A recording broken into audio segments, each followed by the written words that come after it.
There is a town in Canada where the median home price is $163,000. That number is not a foreclosure. It is not a teardown. It is not a listing with a private remark that says sold as is, municipality will not finance. It is a house, a real one, with a yard and a furnace and a roof that was replaced within the decade. The median price, not the floor. Canada has a reputation right now. The reputation is expensive. And in the places that built the reputation, Vancouver, Toronto, the suburbs of Vancouver, the suburbs of Toronto, the reputation is accurate. But Canada is a very large country, and most of it is not Vancouver. Most of it is not a bidding war in a 45 square meter condo with a parking space that costs $34,000 and is listed separately. The towns on this list are cheap for reasons. Some of the reasons are permanent. Some of the reasons are closing. Some of the reasons are the kind of thing that sounds like a problem until you actually move there and discover the problem is the thing you came for. Every entry will tell you the number and then tell you why the number exists. The why is the whole point. 10 towns. Each one a version of the same question with a different answer. Start at number 10, where the value is real and the catch is unambiguous. Work toward number 1, where the value is the most complex and the window is the most interesting. Number 10 is Thompson, Manitoba, and it is the most honest entry on this list. Thompson sits at the end of a highway that does not go anywhere else. There is no through traffic in Thompson because there is no through. The city of approximately 12,000 people exists because International Nickel put it there in 1956, and the provincial government agreed to build around it. The mine has changed hands. The economy has diversified the way a town diversifies when it does not have many options, slowly, incompletely, with more government services than private sector jobs. The median home price is $172,000. That is not a typo. That is not a seasonal adjustment. That is the number. The pitch for Thompson is functional. There is a hospital, there is a Walmart, there is a university college campus. There are flights to Winnipeg in under 2 hours. There are more lakes within an hour of Thompson than most people will visit in a lifetime. The fishing is not good the way boutique ecotourism operations use the word good. It is good the way a walleye that weighs 4 kilograms is good. The catch is the catch. The market analysis is short. Thompson is cheap because Thompson is northern and isolated, and because a one-way flight to Winnipeg costs more than most people's utility bills. The market has priced in the logistics and the winters and the distance from everything that urban Canadians call normal. The catch is all of that. The isolation is not a quirk. It is the operating condition. Temperatures of -40 are not a memorable winter. They are February. The highway south closes in whiteout conditions with no alternative route. If your family is in southern Ontario, the distance is not conceptual. It is 14 hours by car on a good day. Picture this. It is a July morning and the sun rose at 5.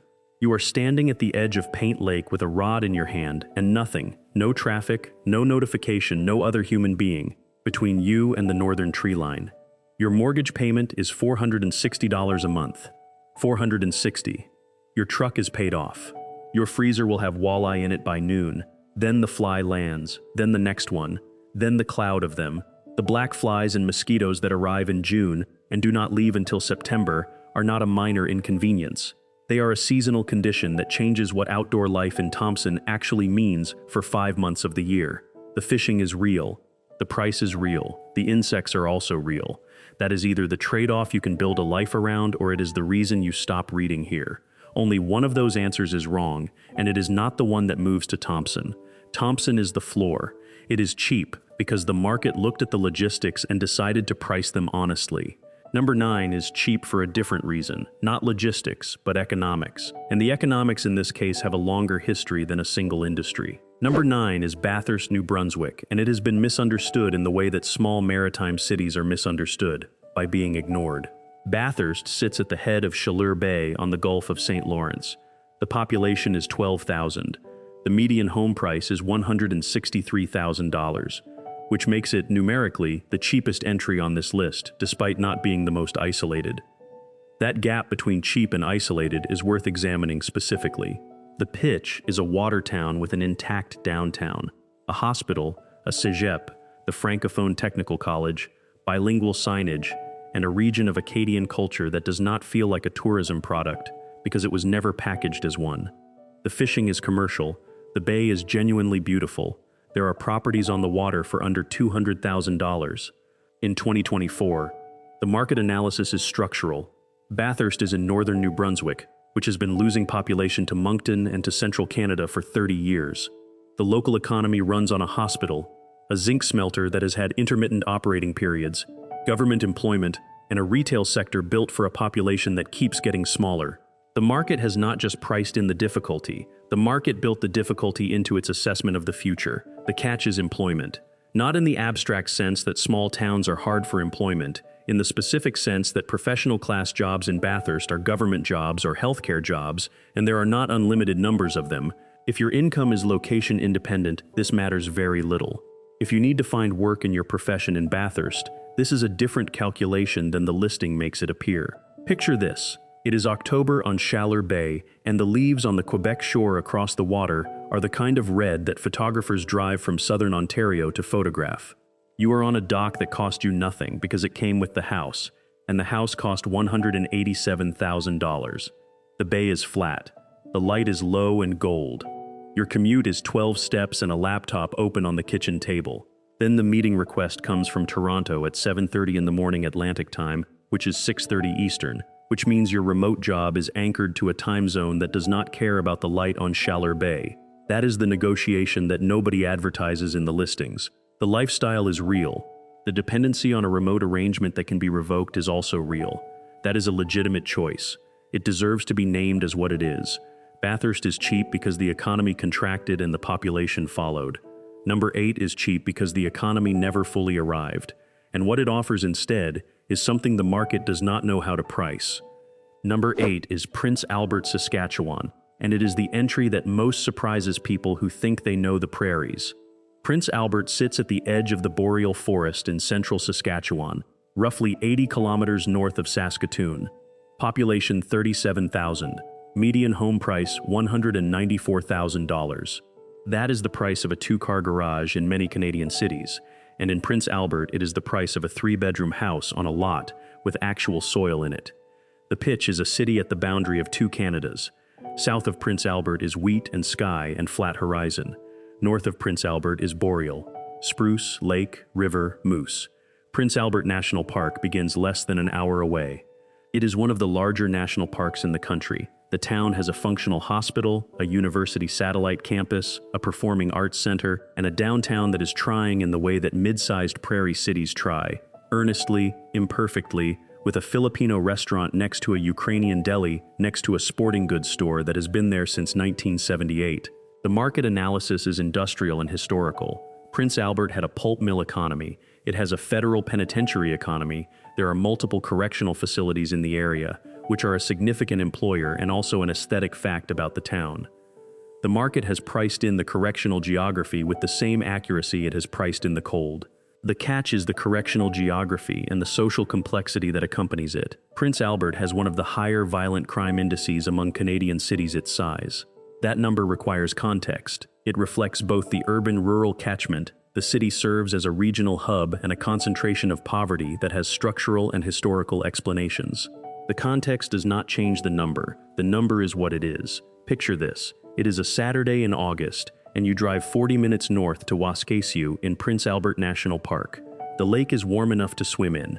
The sky is the kind of enormous that only exists in Saskatchewan, which means it is larger than any sky you have seen before if you are from somewhere with a topography.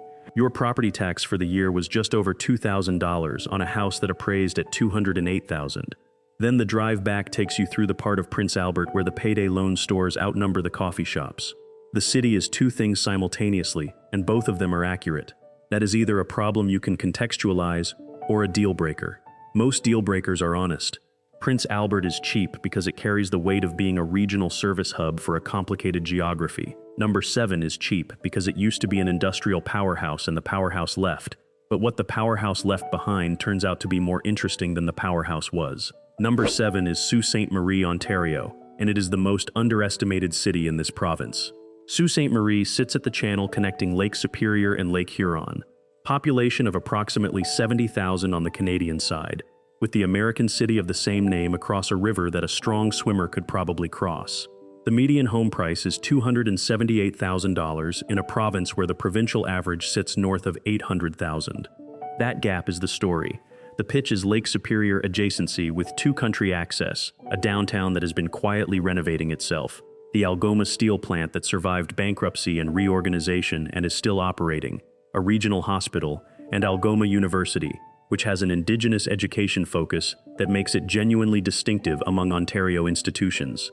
The waterfront functions as public space in a way that waterfront developments in Toronto dream about and rarely achieve. The market analysis is industrial legacy. The suit was a steel town. Steel towns in North America carry a valuation penalty that is proportional to the degree the narrative about them has not updated since the 1980s. The narrative about the SALT has not updated since the 1980s. The steel plant is running. The downtown is developing. The market is still pricing the 1982 version of this city. The catch is the labor market. It is a city of 70,000 with the employment base of a city of 40,000. If your income is location independent, this matters very little. If you need to find work in your profession, the market is what it is, and the market does not have 30 listings in your field waiting. Picture this. It is a clear evening in September, and you are walking the waterfront trail along the St. Mary's River watching a Laker, an 800-foot freighter, move through the channel so slowly it looks like it is standing still. The ship is longer than most residential streets. You live 7 minutes from this by bicycle. Your mortgage is $1,040 a month. Your company called today. They want you back in the office. The office is in Mississauga. The suit is not Mississauga. That question was always going to arrive. The waterfront does not answer it for you. The SAL is cheap because its narrative stalled and the market priced the stall. Number 6 is cheap because it is large enough to have a real and documented crime problem, and honest enough that the data is visible, but interesting enough that the data alone does not tell the full story. Number 6 is Thunder Bay, Ontario, and it is the most complicated city on this list. Thunder Bay sits at the western end of Lake Superior, population of approximately 110,000, which makes it the largest city north of the lakehead and the smallest city that can still call itself a city without anyone arguing. Median home price, $264,000. The lake is Superior. The name is accurate. This is the largest body of fresh water on Earth by surface area, and it is 20 minutes from downtown. The pitch is arts, wilderness, geography, and a civic identity in active reconstruction. Thunder Bay has a significant art scene for its size. It has a university and a medical school. It has trails and rivers and kayaking routes that would anchor a tourism economy somewhere else. The grain elevators along the waterfront are genuinely architectural. The Sleeping Giant Provincial Park is 40 minutes away, and it is the kind of park that makes people rearrange their understanding of what a park can be. The market analysis includes a number that requires direct naming. Thunder Bay has had among the highest homicide rates of any Canadian city its size for most of the past 2 decades. The rate is driven significantly by violence in and around the Indigenous community, the legacy of residential schools, the MIMA crisis, and a policing relationship that has been scrutinized at the provincial inquiry level. This is not a footnote. It is a central fact about the city that the market has priced, the arts community has grappled with, and the civic government has promised to address for longer than any single term of office. The catch is that this complexity is not an abstraction. It is a lived condition of the city. It shapes the neighborhoods, the policing, the social infrastructure, and the downtown street life in ways that a median home price cannot describe. Picture this. It is May, and the ice on Lake Superior has just broken. You are standing on the Sleeping Giant lookout at dusk, and the lake is steel-colored and enormous, and the cliff drops 400 meters below your feet. Your property tax on a 4-bedroom house is under $4,000 a year. Then you drive home through a downtown that is trying to be what it can be without fully arriving there yet. Thunder Bay is not finished. That is either a reason to wait or a reason to go now. The finished version will cost more. Thunder Bay is cheap for reasons that are structural, historical, and honest. Number 5 leaves that complexity behind for a moment and enters the territory of prairie affordability, which has its own logic and its own window, and the window in this case involves warm air coming off a mountain range. Number 5 is Lethbridge, Alberta, and it is the most livable city on this list that nobody from outside Alberta has considered. Lethbridge sits in the southern Alberta prairie, 90 kilometers north of the Montana border, population of approximately 106,000. Median home price $347,000, the highest on this list so far, but placed at number 5 because the value proposition in Lethbridge is different in kind from what came before it. This is not a city you move to because the catch is manageable. This is a city you move to because the deal is actually good.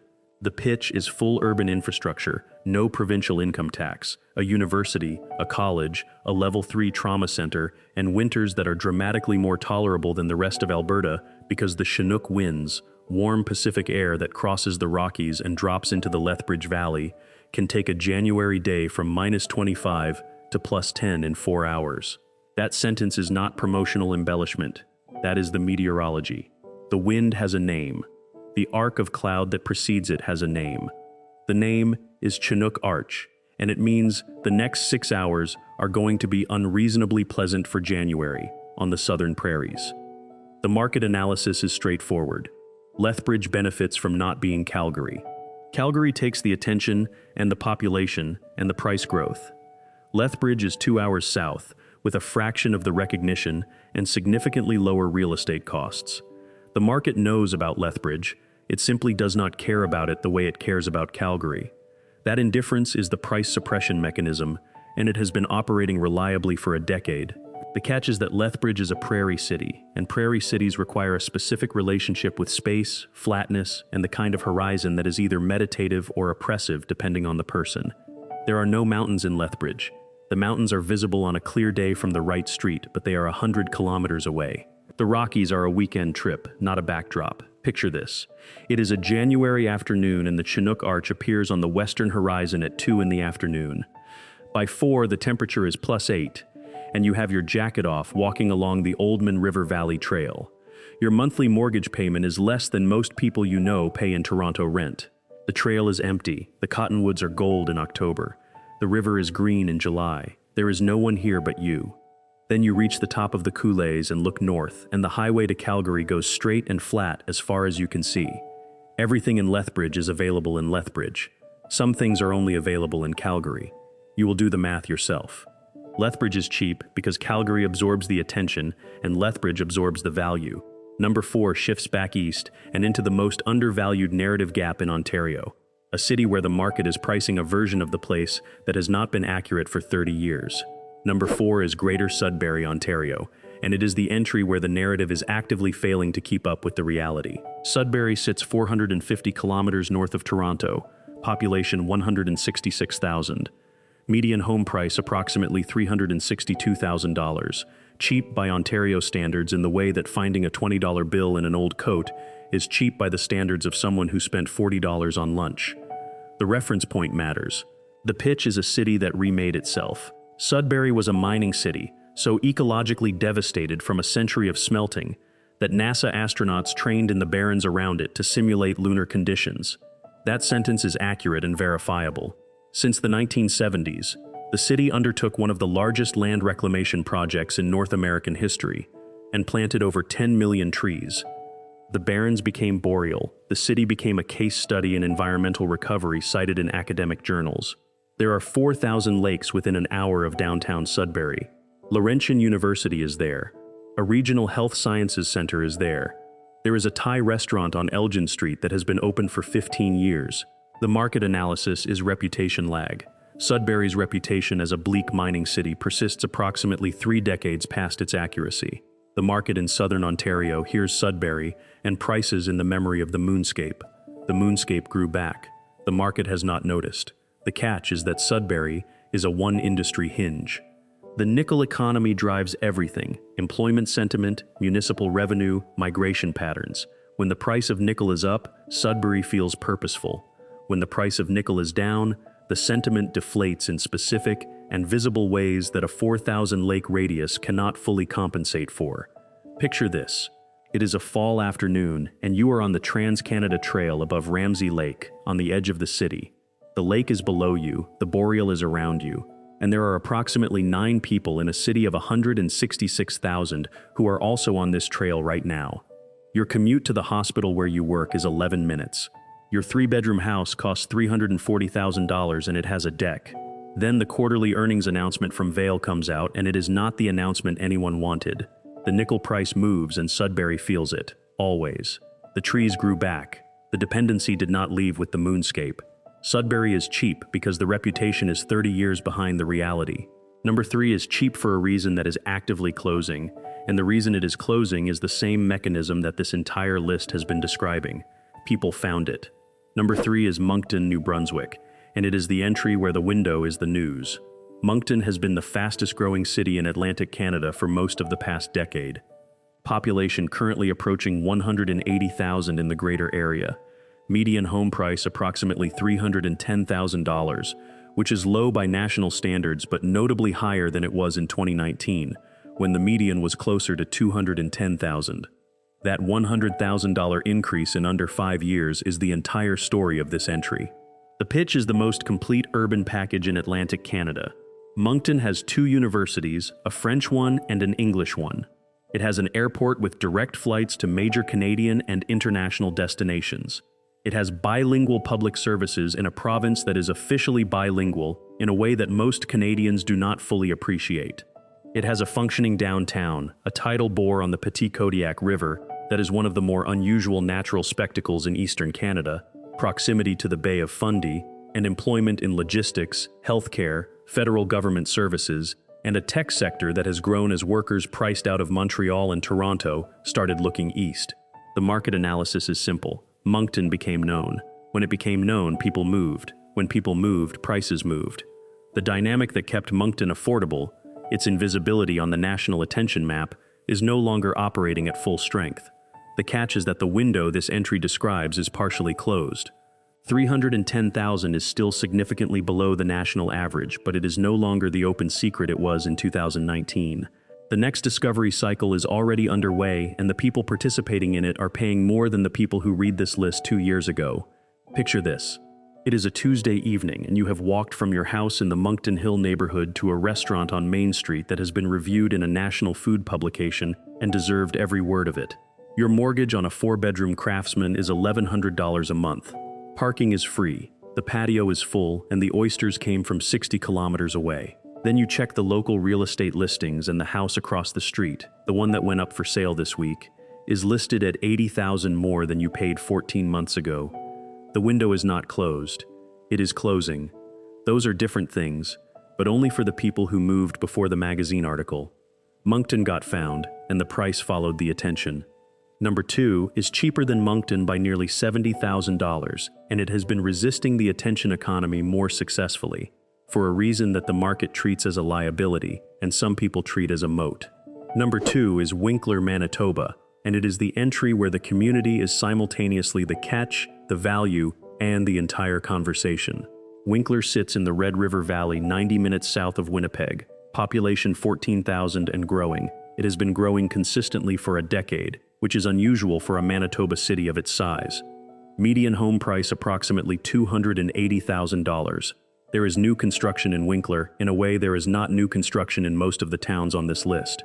The pitch is one of the most affordable housing markets in a western province, full municipal services, a strong local economy anchored in manufacturing and agriculture, low property taxes, and a quality of life index that shows up well in the metrics that measure commute time, green space, and community safety.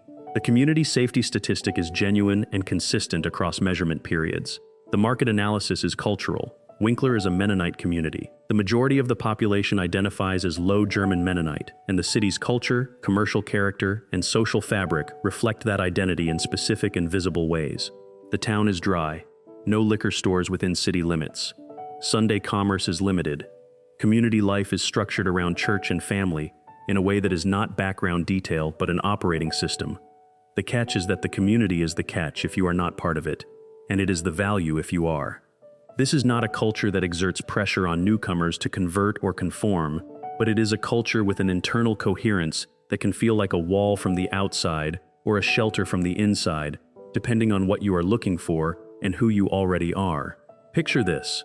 It is a Friday evening in July, and you are at the Winkler Harvest Festival, which is the largest community event in Manitoba south of Winnipeg, and which draws 100,000 people across a weekend.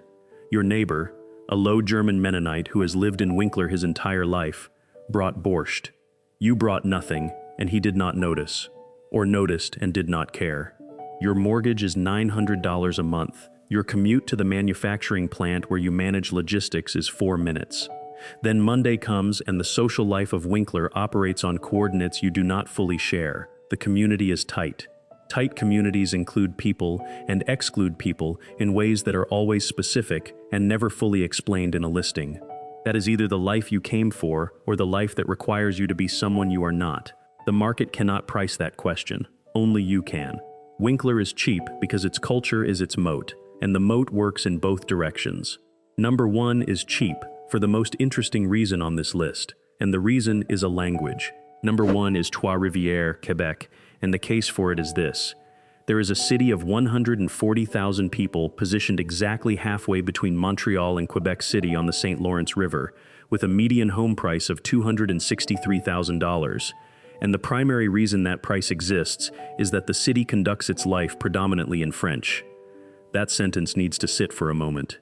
Trois-Rivières is one of the oldest cities in North America. It was founded in 1634. The old quarter along the St. Lawrence is genuinely historic in the way that the word historic is usually overused, but in this case is simply accurate. There is a stone church there that predates the American Revolution by a century. The river at this point is wide enough to feel like a sea on a foggy morning. The industrial waterfront, paper mills, historically, has been converted into a cultural district with restaurants and a new concert facility. There is a Université du Québec campus. There is a Formula racing circuit, the Grand Prix de Trois-Rivières, that draws international entrants to a street circuit through the downtown every August. There is a blues festival. There is a poetry festival. There is a reasonable argument that Trois-Rivières has more cultural programming per capita than any city its size in English Canada, and that argument does not require much defending. The market analysis is linguistic. Anglophones from other provinces look at Trois-Rivières and see a French-speaking city that requires functional French, and they stop there. That reaction, multiplied across millions of potential buyers and renters, is the price suppression mechanism. The market has priced in the language barrier with the same accuracy it would price in a flood zone or a flight path. The difference is that a language can be learned, and a flood zone is a flood zone. The catch is that the language is real. Functional daily life in Trois-Rivières requires functional French. The city is not Montreal, which has operational bilingual circuits running through it.